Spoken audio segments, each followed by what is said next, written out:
Décryptage, deuxième partie de cette émission. J'avais envie ce matin de renouveler ma confiance à Roberto De Zerbi. Parce que c'est un coach qui honnêtement a fait des choses incroyables à Sassuolo, à Brighton, qui a de quoi faire rêver le Vélodrome, j'en suis persuadé. Qui, après, pour moi, le deuxième pire match de la saison, allez, dans le top 3, il y a les deux d'Auxerre et celui qu'on a fait à Reims.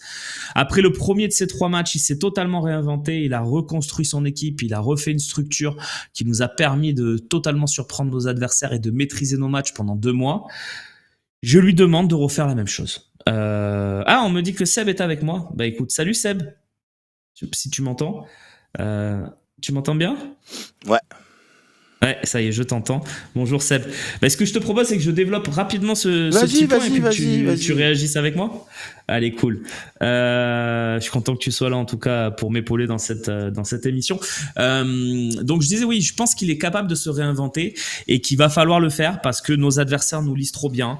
On a Samba Diawara, on a des coachs comme ça qui arrivent à nous lire, à nous mettre des blocs très solides et compacts dans l'axe pour qu'on joue sur Quentin Merlin la plupart du temps et Luis Enrique sur les côtés et qu'on n'arrive pas à faire des centres. On a fait 50 dans ce match et il n'y en a pas un qui a trouvé preneur normal dans la surface, c'est Neil Maupay, 1m70 qui attend les ballons. Donc c'est une stratégie qui est assez simple à mettre en place et qui nous bat 3 fois sur 4. Donc moi je suis très très inquiet si on reste dans ce système, mais j'ai confiance en De Zerbi, soit pour se réinventer totalement tactiquement, soit pour trouver les mots, soit pour changer quelques hommes dans son équipe type.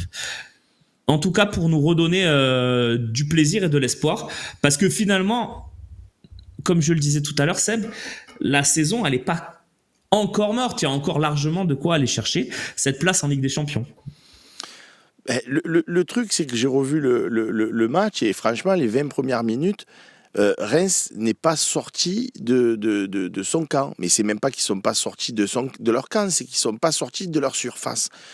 C'est toujours pareil, tu marques un but. Alors c'est sûr qu'on va me dire si ma tante elle en avait, ça serait mon oncle, et qu'on n'a pas marqué.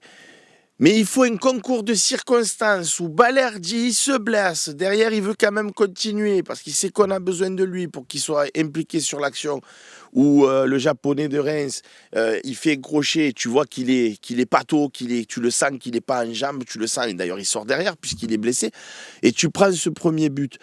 En fait, ce match illustre ce qu'on dit depuis des années sur le Phocéen, et qui est illustré aussi cette saison par City, par Manchester City, c'est que la vie, elle est faite de confiance, elle est faite de dynamique, elle est faite de tout ça, et qu'il ne suffit pas d'aligner des joueurs pour gagner, et que le PSG, aujourd'hui, tout le monde les porte au nu en disant « c'est extraordinaire, il marche sur l'eau, c'est une machine ». Mais le Paris Saint-Germain, avant de recevoir City, ils étaient en position vachement défavorable de presque pas sortir des poules de Champions League, tu vois Romain, ce que je veux te dire. Ouais, et les mecs, ils perdaient 2-0 chez eux contre City, ils ont renversé la tendance, ça leur a donné une espèce de boost de confiance de fou, et depuis ce match-là contre City, ils marchent sur l'eau. Et toi, tu es comme City, dans cette spirale négative, dans cet engrenage négatif, et comme toi Romain, j'attends qu'une chose, c'est que De Zerbi, et si je peux être critique envers De Zerbi, ça sera sur ça, c'est arrête de nous raconter des sornettes, arrête de nous raconter des salades, arrête de nous dire que contre Lens, tu as vu le meilleur match de la saison, que quand on a 5 occasions contre Lens à domicile qui est amputé de 7 joueurs, on a vu un match abouti et que 5 occasions contre Lens privé de 7 titulaires, ça suffit pour gagner un match. Non, monsieur, quand on joue 90 minutes au foot, qu'on joue contre des Lensois qui ont 7 joueurs à moins, ça fait toutes les 10 minutes une occasion. Voilà, donc tu as droit à 10 occasions dans un match. Le double de 5, monsieur De Zerbi. Donc arrête de nous vendre des affabulations. On n'est pas idiots, on n'est pas teubés. C'est pas parce qu'on n'est pas entraîneur de l'Olympique de Marseille, c'est pas parce qu'on n'est pas dirigeant de l'Olympique de Marseille que pour autant on n'a pas un cerveau et on n'est pas capable de réfléchir par nous-mêmes. Le Kondogbia, on sait qu'il est fatigué depuis des années et on le voit. Le Cornelius, on sait qu'il était là pour être remplaçant et on le voit. Le Lirola, moi je voulais pas accabler avant le match et je continue à pas l'accabler parce que je trouve qu'il n'a pas été plus horrible que les autres. C'était pas non plus un titulaire en puissance. Il se trouve que dans ton effectif, Romain, tu as un Mbemba qui a été placardisé et je continue de comprendre la volonté de Pablo Longoria et de Mehdi Benassia de le placardiser. Mais après, derrière, ben voilà, tu n'as plus Mbemba, Morio est blessé, Brassier n'a pas donné satisfaction, il s'est barré. Donc, tu te retrouves avec le seul Balerdi.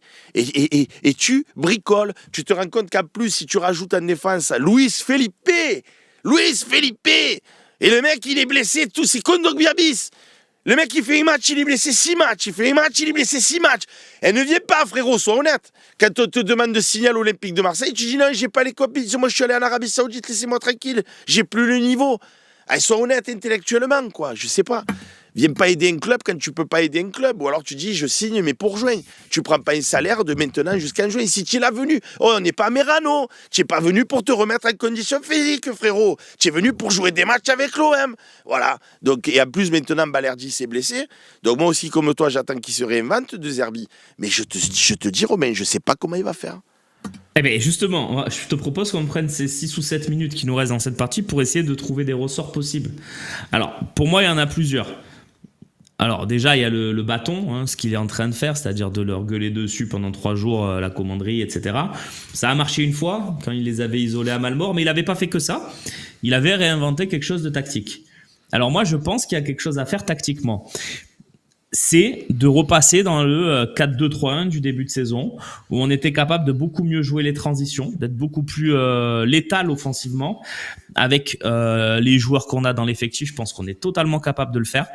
Et je pense qu'à un moment donné, voilà, il va falloir peut-être abandonner ce qui lui a plu contre Lens, parce que je comprends ce qui lui a plu, cette ultra-possession, ce sentiment de ne pas être en danger pendant tout le match, même si tu as perdu à la fin, et ce qui, au final, t'arrive de plus en plus souvent, et c'est problématique.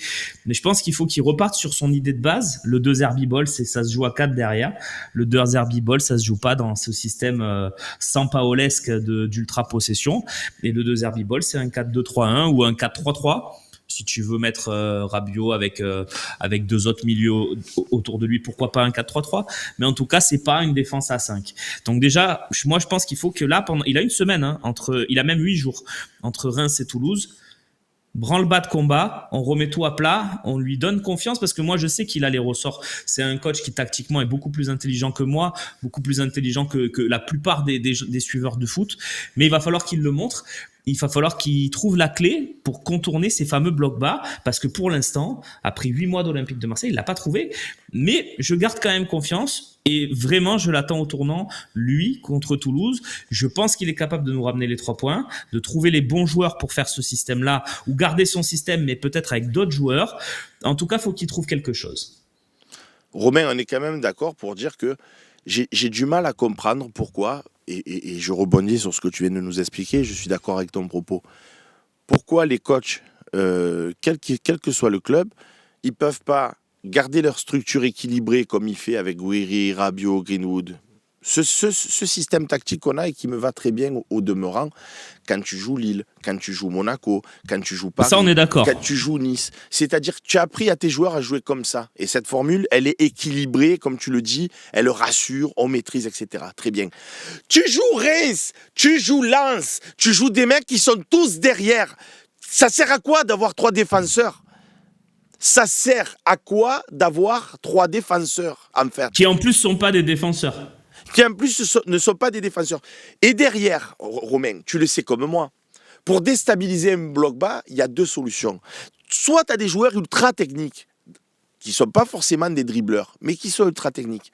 Et tu vas faire circuler ton ballon tellement rapidement que tu vas déstabiliser cette défense qui est archi regroupée, parce qu'il n'y a pas d'espace, par la vitesse d'exécution.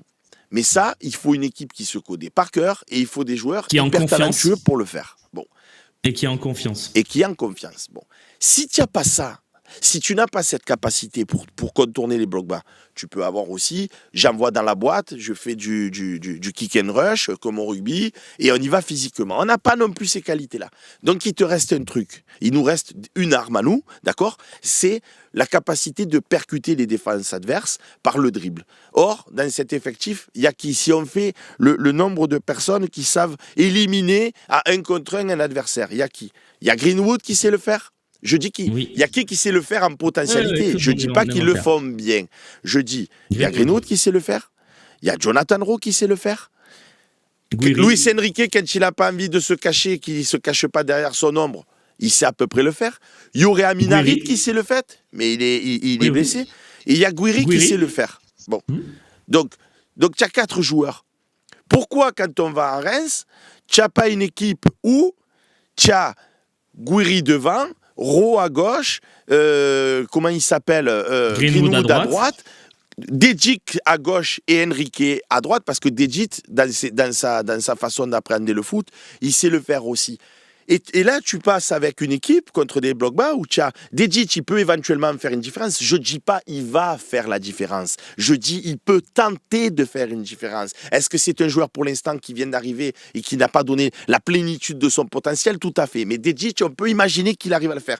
Est-ce que Ro est décevant par séquence? Est-ce que Ro est décevant Bien par... sûr. Oui. Mais est-ce qu'il a la capacité à un moment donné d'éliminer 2 joueurs et de faire une différence? Oui, il a la capacité. Est-ce que Gouiri aussi? Il l'a déjà montré. Et il a déjà monté. Est-ce que Gouiri sait le faire? Oui. Est-ce que Greenwood, il sait le faire? Oui. Est-ce qu'Enrique, il sait le faire? Oui.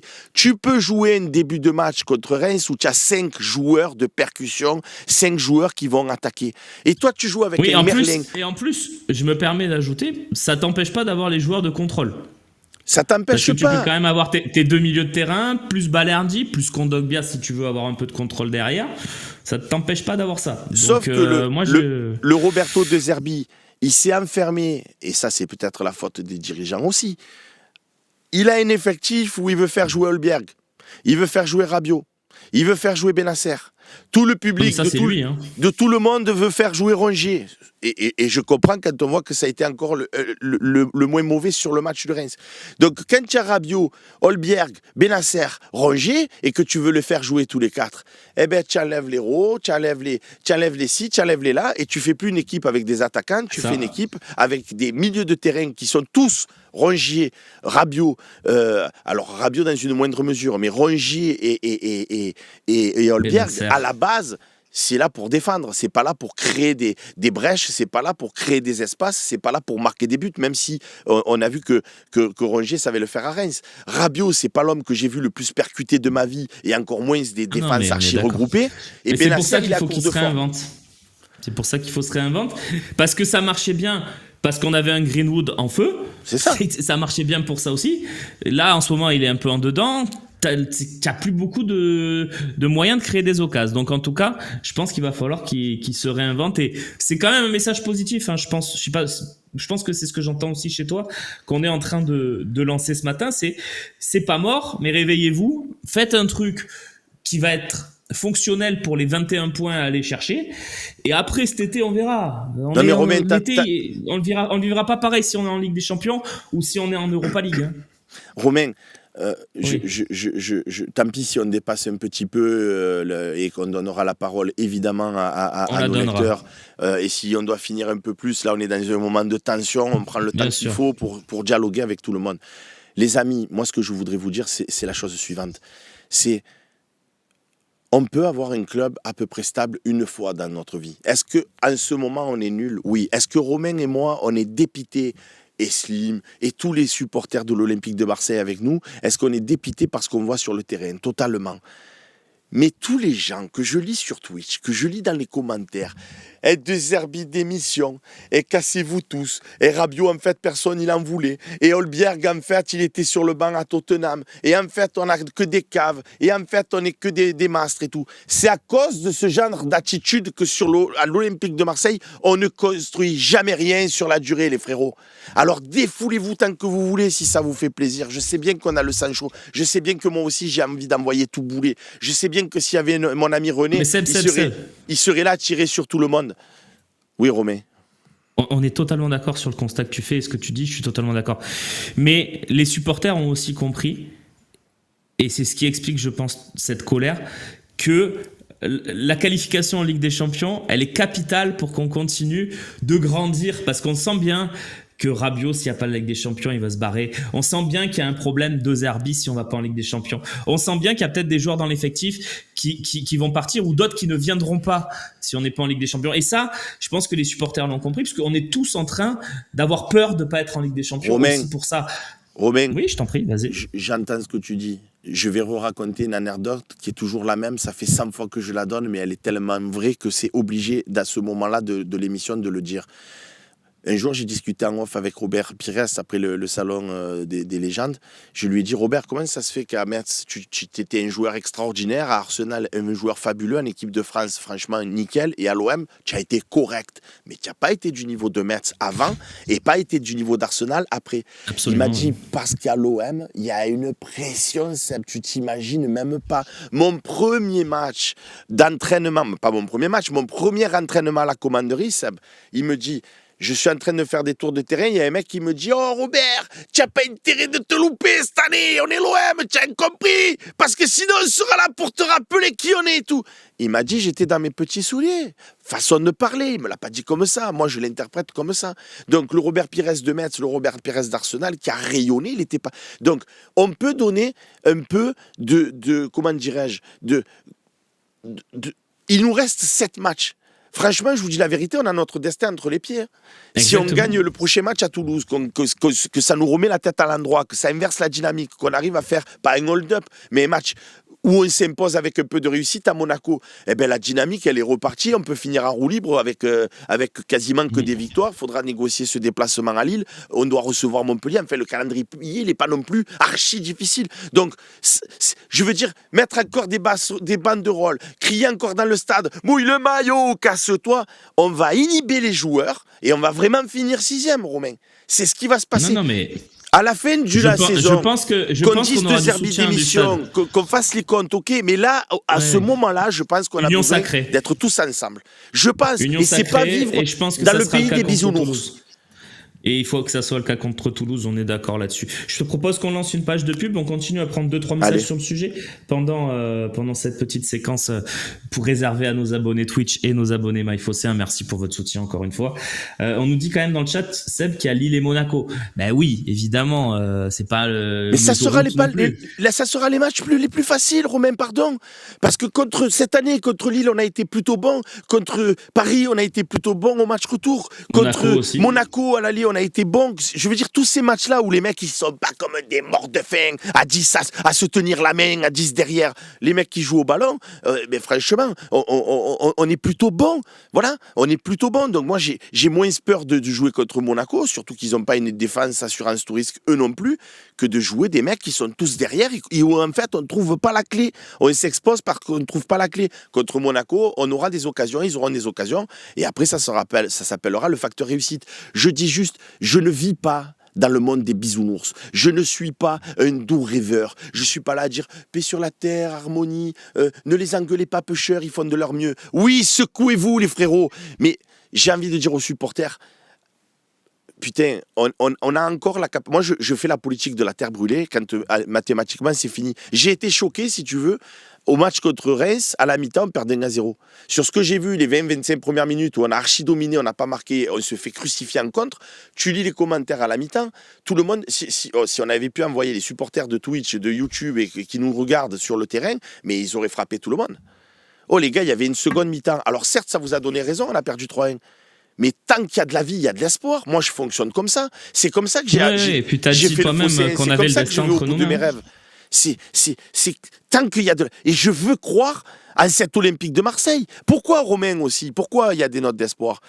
Parce qu'il n'y a pas Holberg dans cette équipe qui est quand même un régulateur. Alors, est-ce qu'on a perdu avec Holberg au milieu? Bien sûr, mais il va quand même rapporter autre chose. Murillo, derrière, c'est quelqu'un qui équilibre. Et on voit que sur les blocs bas, ce mec, il manque aussi. Parce que c'est lui qui fait souvent le surnombre en se projetant. Et là, il n'y était pas. Donc, quand tu vas récupérer Holbière, que tu vas récupérer... je veux dire, si Benasser, enfin, il décide de monter un peu en puissance physique, la vraie interrogation, c'est est-ce que Balerdi, c'est juste une simple gêne musculaire? Ou est-ce que... Moi, je pense, tu vois, ce qui serait génial, c'est qu'on s'en prive contre Toulouse et qu'on arrive quand même à s'imposer contre Toulouse, qui seront aussi tous derrière. Donc, on n'a peut-être pas forcément besoin d'un Balerdi sur ce match-là, mais qu'on joue l'offensive, tu vois, qu'on gagne 4-2, par exemple, et qu'on le récupère pour Monaco, parce que là, on en aura peut-être un peu plus besoin avec les attaquants qu'ils ont. Okay. Voilà. Ok Seb, on va avancer et prendre notre premier auditeur, mais juste avant, petit générique, jingle.